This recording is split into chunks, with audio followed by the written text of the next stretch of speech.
Hi everyone. This week we will be moving from the topics in critical reasoning or critical thinking to the more specific aspects of reasoning that we'll be capturing with the formal tools of logic and probability theory throughout the rest of this class. So in this lecture, I will be talking to you about what it means to develop clarity in one's reasoning. By the end of today, I will also have introduced several ideas which will be important moving forward when we introduce formalism in the next uh, few weeks. The first is the idea of suppositional strength, which has to do with how good an argument is. And we'll see that there are two main ways of assessing arguments. And these two main ways of assessing arguments correspond, on the one hand, to deductive logic, which we will explore in the next unit starting next week. And the other way of assessing arguments uses probability theory, which we will see in unit 3. We'll also briefly touch finally on some philosophical topics about how we justify our beliefs. So why is clarity important? Well, much of the time, we're not sure why we believe the things we believe and why we make the decisions we make.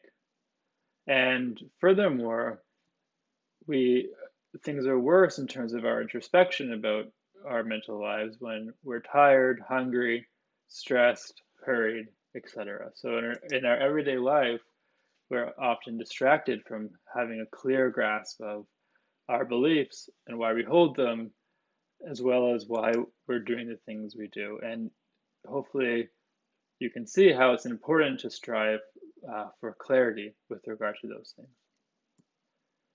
So one goal, or the goal for becoming a better reasoner and using reasoning, is the ability to identify how our beliefs are supported and which facts we take to support them. So we want to, in achieving clarity in our own reasoning, we want to be able to identify the reasons we have for our beliefs. So how the beliefs we have are supported. And the metaphor here is you can think of the support for a belief as a pillar. So an important concept here when we think about inference and supporting beliefs, an important idea when we think about reasoning is the notion of inference. So in a sense, to reason is to make an inference. So when you make an inference, you move from certain beliefs to another one. So you take certain beliefs as supporting some other belief, okay? So here's an example of various claims, and we can think of these claims as different beliefs you might have and how they might stand in relations of support. So this first sentence, Mia will get a good grade in PHL 109, which is our class. This first sentence you can think of as the conclusion of a piece of inference, or reasoning. So you can think of this first sentence here as corresponding to a conclusion of an inference or of a piece of reasoning. And we want to think about how this belief here that Mia will get a good grade in Phil 109, we want to think about how this can be supported by other beliefs we have. So let's say, for instance, we know that Mia has a background in math and computer science. And furthermore, we also know that Mia works hard, okay? So if we have these two beliefs about Mia, we can use these to support the belief that Mia will get a good grade in Phil 109. And as we'll see shortly, we can think of these things, these two beliefs as premises, and this one as a conclusion. Here's another two simple examples. This belief here that school will be canceled on Wednesday could be supported by, for instance, your friend telling you that it will be. Okay, so Mark, your friend, tells you that school will be canceled, and the fact that you understand that can be used as to support you inferring that school will in fact be canceled on Wednesday. And similarly, um, your friend Rohan, you might come to believe that he is back in town because you saw him back in town. Okay, so these are very kind of simple inferences which we make. In many cases, um, we're not conscious that we make them, but nonetheless, when you see something, you usually infer that that thing is the case. Or generally, when people tell you things, you accept that those things are true. And you can think of those as kind of inferences or support between beliefs. Here's a brief kind of philosophical interlude on the structures of beliefs and how the various beliefs we have fit together. So you can think of all the beliefs that inside of your head as kind of being structured in a pyramid where each layer of the pyramid supports the next. Okay. And what one might ask is, you know, what's at the very bottom of this pyramid? What beliefs support all the others? And generally, the answers to that question, which philosophers have given, is that the kind of ground floor or the beliefs that we have that justify or support other beliefs, but them themselves do not have require any justification, are, for instance, directly perceptual beliefs. So beliefs that you form simply on the basis of perception. Okay, so when you see things, right, that's supposed to be a very basic way in which you can form beliefs. And there may be other self-evident beliefs, like for instance, mathematical things like 1 + 1 = 2, maybe more conceptual claims like green is a color, or something. Another example would be the claim that if someone was murdered, they died. Okay, so these seem to be things we believe, but they seem to be self-evident. You don't really need to give an argument for them. Okay. So here's another example of a self-evident belief. If someone is a bachelor, then that person is unmarried. Okay. So this is clearly true, and it seems to be unpacking what we mean by the word bachelor or a concept of bachelor. So unpacking in this way should be self-evident, and this is an example of a belief which doesn't really require much justification to accept it. Here's another example. If I'm taller than you and you're taller than Kim, then I'm also taller than Kim. Okay, so here in this picture illustrates this inference or this belief in this complicated, what we'll see as a conditional sentence. And what it says is that if someone, me, is taller than someone else, in this case you, and that person you is taller than some other person, Kim, then the first person is taller than the last person. Okay, so hopefully one can see how this is just obviously a true statement. Now, in many cases, though, the beliefs that interest us are not self-evident. They're not simply ones like this or this bachelor case. Rather, in many cases, the beliefs we have are ones which we have to justify and we have to infer or provide justification for with inferences. And we can often express that justification using arguments. So what we do is we provide an argument for the belief. Okay. Now it's crucial to note that for our purposes, giving an argument is for clarity, not persuasion. Okay. So the reason why we give arguments is to make our inferences explicit. We list the reasons for our belief and see how those reasons relate to the conclusion. And sometimes we might share those arguments, right? So sometimes we might want to show others why we believe what we do, and we can present them with the arguments which we've come up with in order to get feedback or work together to determine what the truth is. But when we're talking about arguments here, this is not about creating ways of persuading people or winning a debate. So to return to an example from a moment ago, here we have, suppose we have the belief that our friend Mia will get a good grade in Philosophy 109. Then we might ask ourselves, why do we think that? And the reasons we come up with might be our beliefs that she has a background in math and computer science, and that she works hard. And this way of splitting up these beliefs corresponds to premises and conclusion of an argument. So the premises of an argument are the sentences expressing the supporting beliefs or the beliefs that are supporting the other one. And the belief being supported is the conclusion of the argument.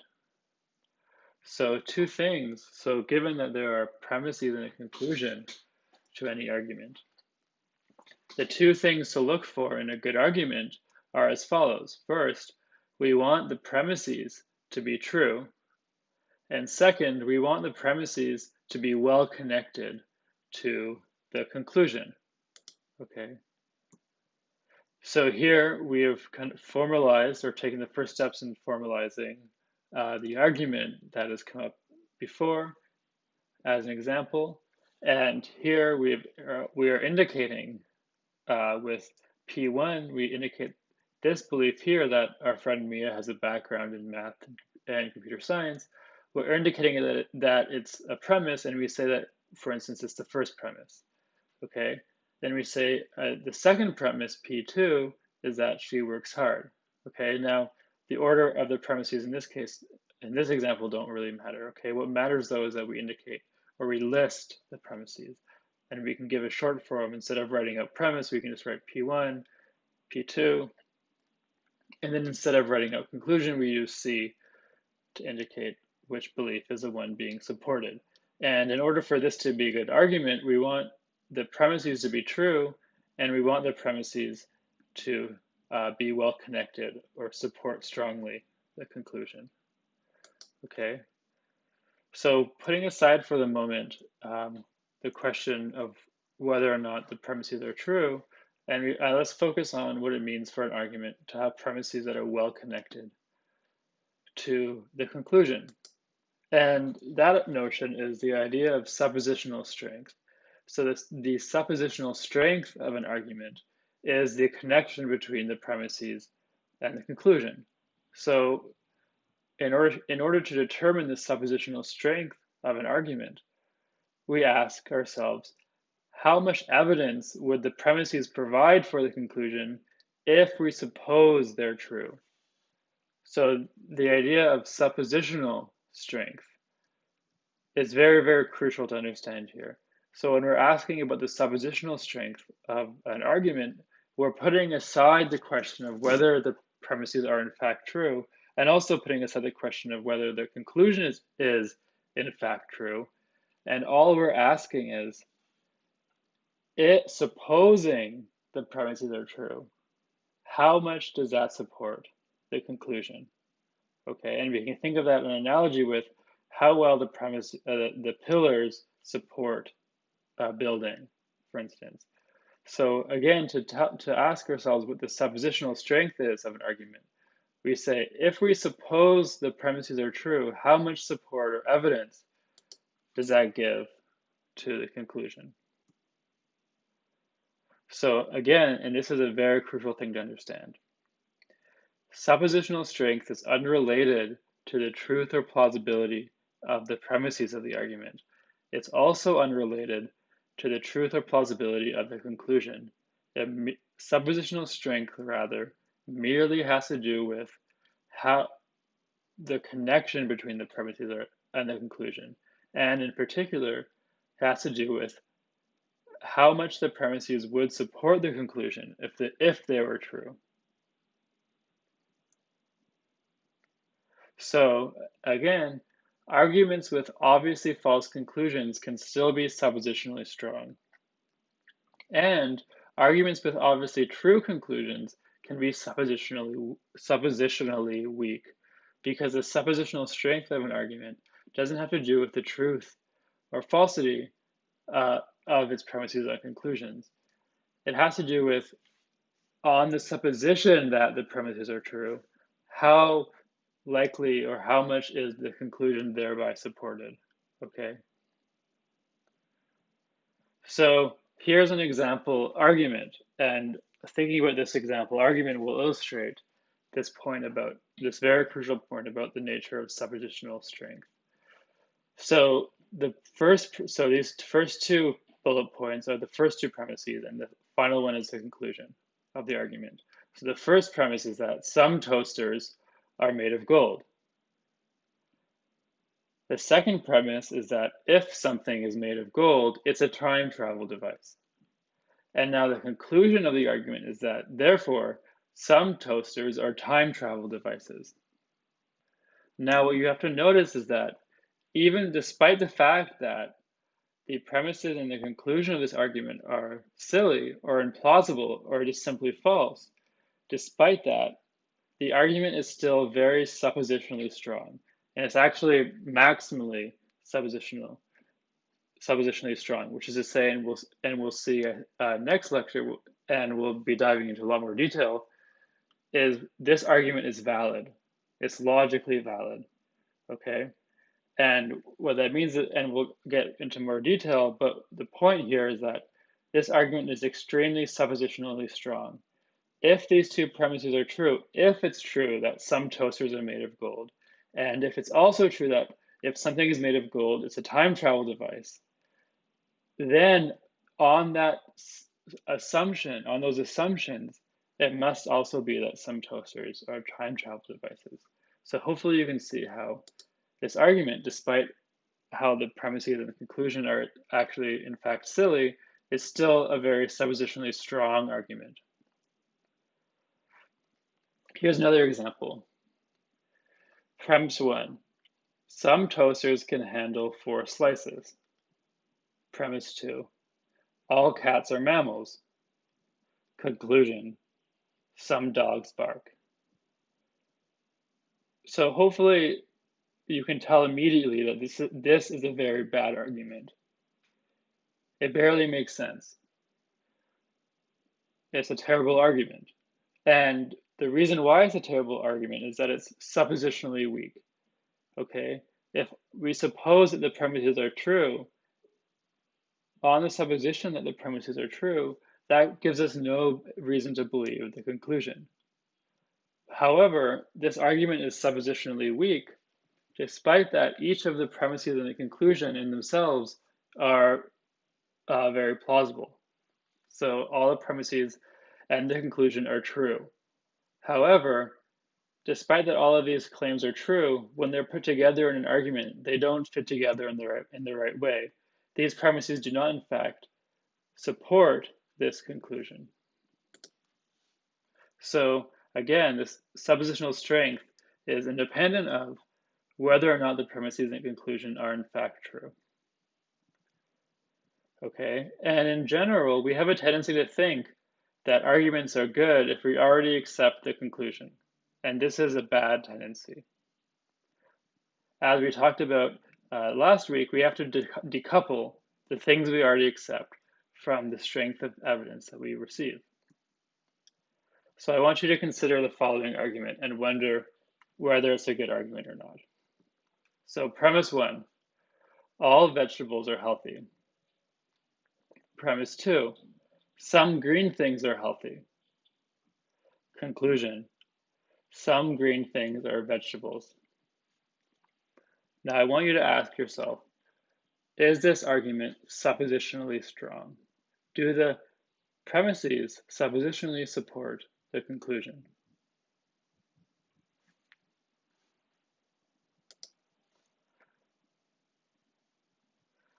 So here is the argument again. All vegetables are healthy. Some green things are healthy.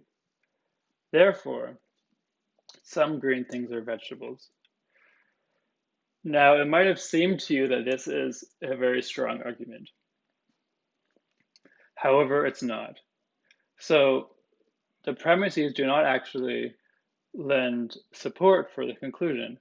And the fact that they do not can be seen by considering the following situation. I want you to suppose that all vegetables are healthy, but orange, and there are some other green things that are healthy. So in that possible situation, it's true that all vegetables are healthy. It's also true that there are some green things that are healthy, but it's not true in that situation that some green things are vegetables, okay? So when you reflect on this argument, you realize that these premises do not actually, in and of themselves, lend suppositional strength to the conclusion. It's possible for the premises to be true and the conclusion to be false. However, it can seem to us like this is a very good argument because we already accept the conclusion. However, it's important to decouple the fact that we already accept the conclusion from when we're assessing how good a certain argument for that conclusion is.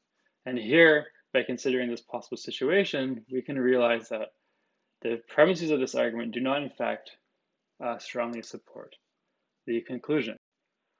So this argument is suppositionally weak. Despite that, the premises and the conclusion are very plausible to us.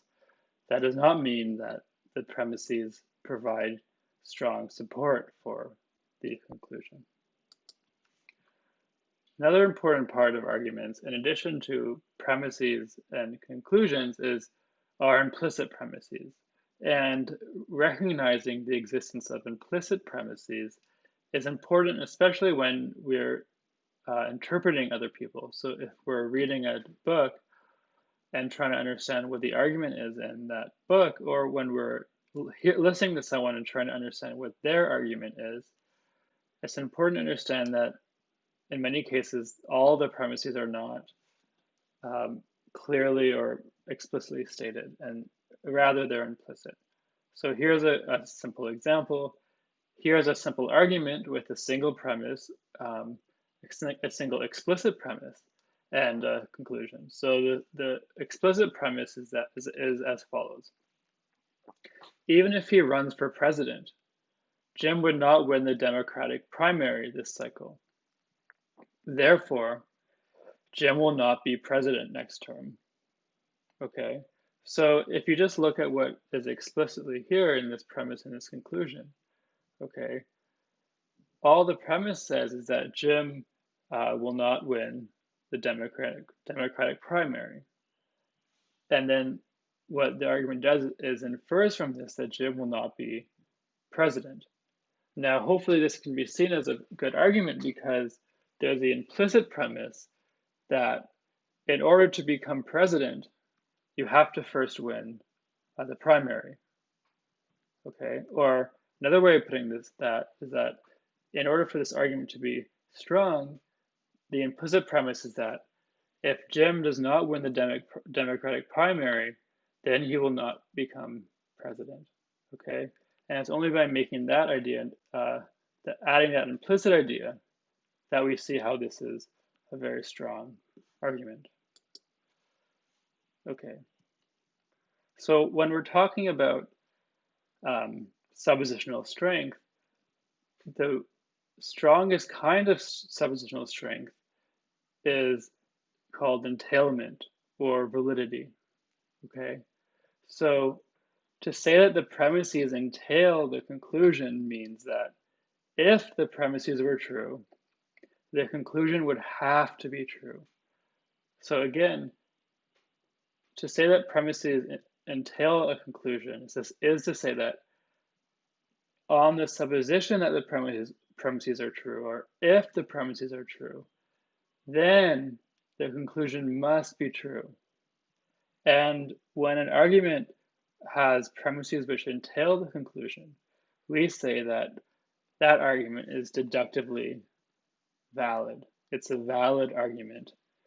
And validity is the strongest kind of suppositional strength. because, and with validity, the premises guarantee the truth of the conclusion.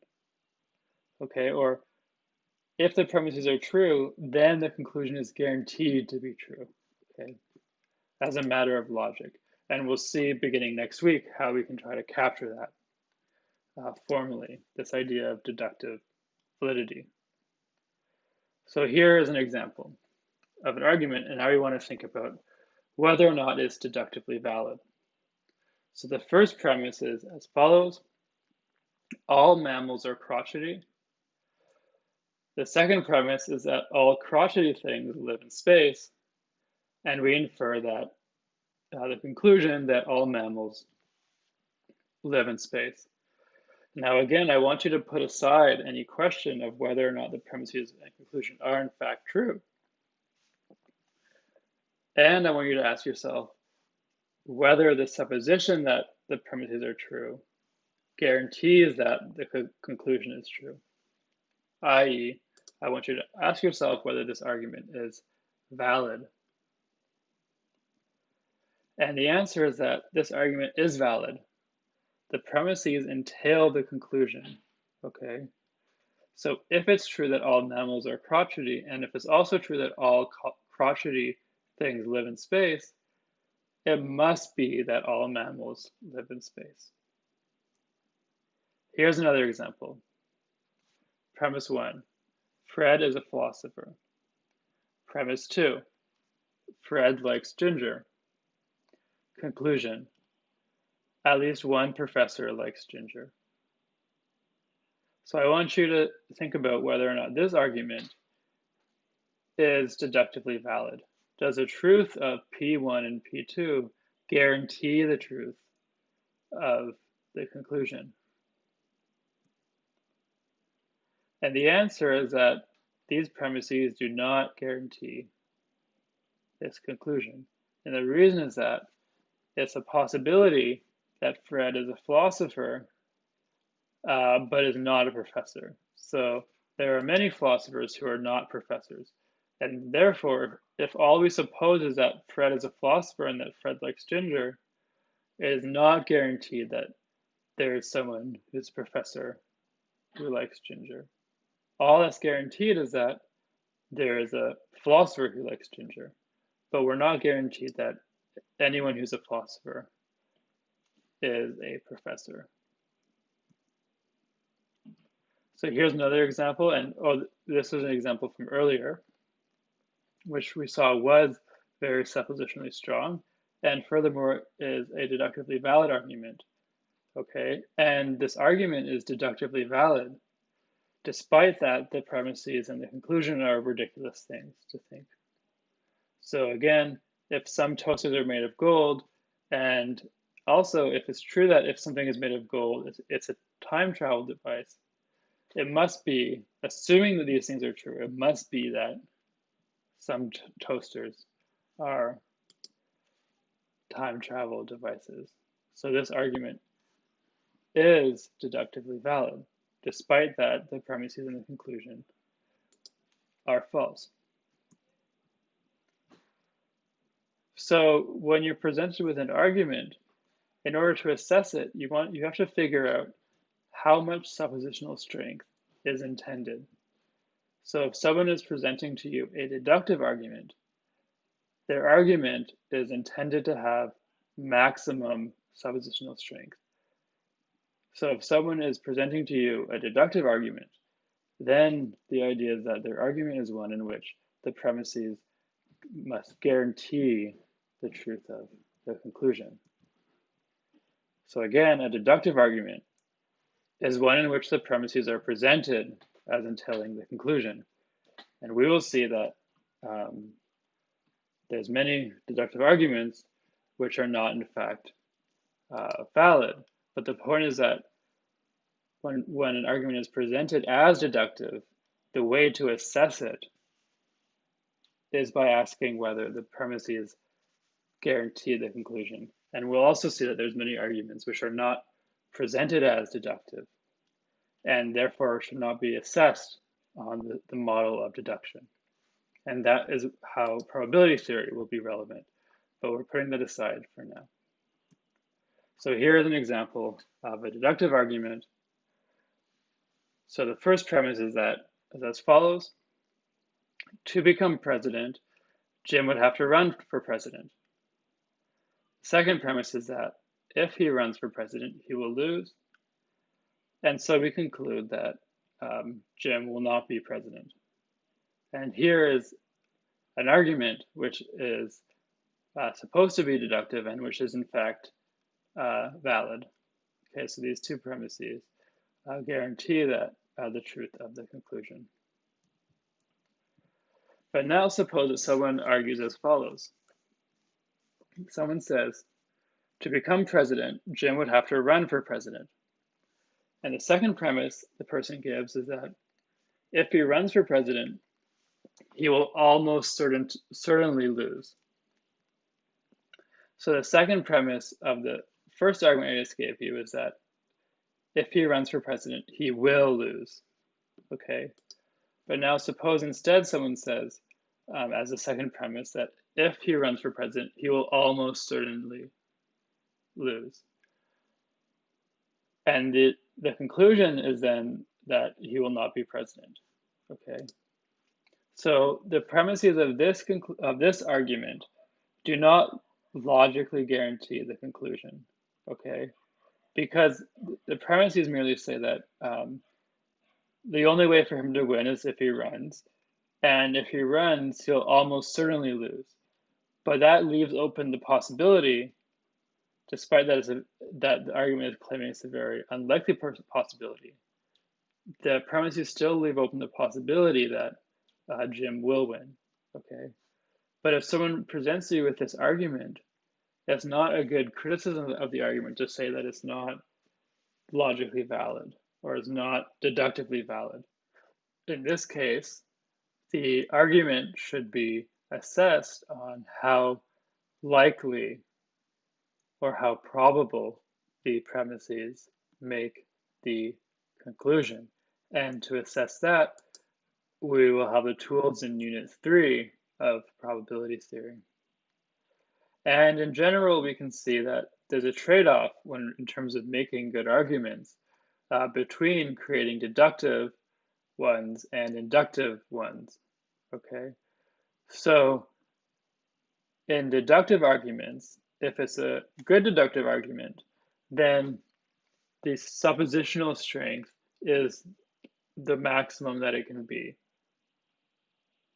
So in a good deductive argument, the suppositional strength is higher than in a good inductive argument.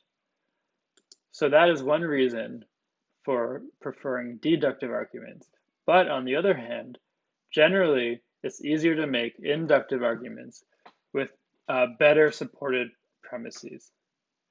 So if you look at the difference between these two arguments, it's easier to support the fact that if this person Jim runs for president, he'll almost certainly lose. So that is an easier claim to make than the claim that if this person Jim runs for president, he will lose. So in this argument, we have the premises fully supporting or logically entailing the conclusion. But in order for it to do so, this second premise has to be making a very strong claim, which is that if this person runs for president, he will certainly lose. In this case, these premises do not logically guarantee the conclusion. However, they make it very likely. And furthermore, this premise, the second premise, which is the only difference, is more reasonable to assert. It's more reasonable to say that if this person Jim runs for president, he'll almost certainly lose. So it's less of a commitment, and this premise is easier to support. So in constructing a deductive versus an inductive argument, there's generally a trade-off between whether the premises are easier to support versus whether the argument itself has a higher suppositional strength. So as a further example of this, consider the following deductive argument. The first premise is that all ravens are black. The conclusion is that if there's a raven in that tree over there, it's black. So hopefully one can see how this is a deductively valid argument. On the supposition that all ravens are black, it must be that this particular raven we see is black. So this argument is maximally suppositionally strong.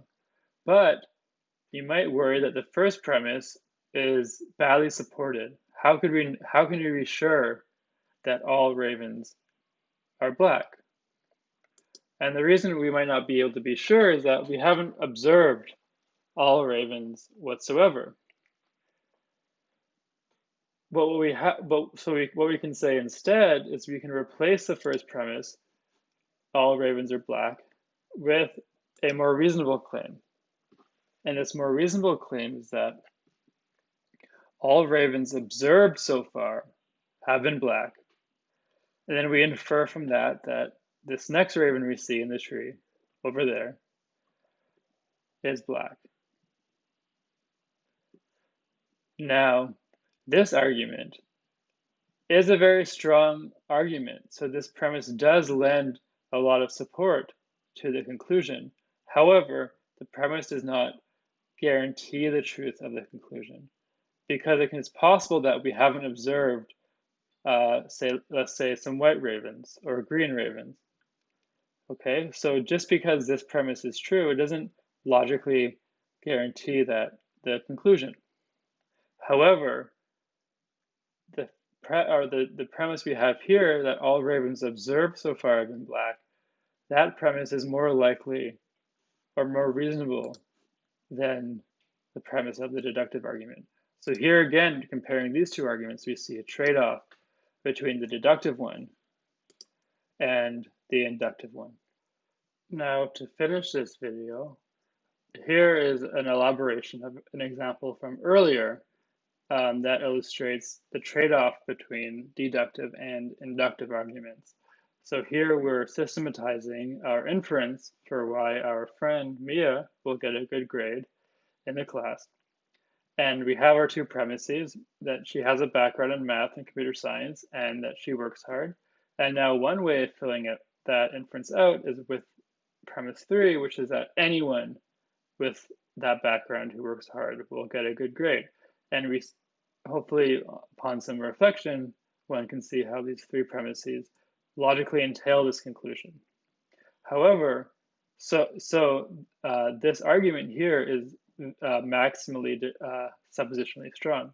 However, one might worry that it's hard to justify this premise. How can you be sure that every single person with a background in math and computer science who works hard will get a good grade? So instead, we can supplement these two premises with the following premise. People with math and computer science backgrounds who work hard usually do well in Phil 109.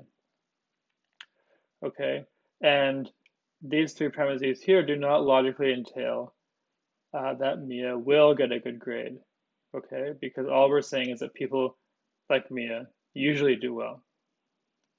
So all we can really infer is that Mia will probably get a good grade in Phil 109. So here we trade off suppositional strength for having a more plausible premises.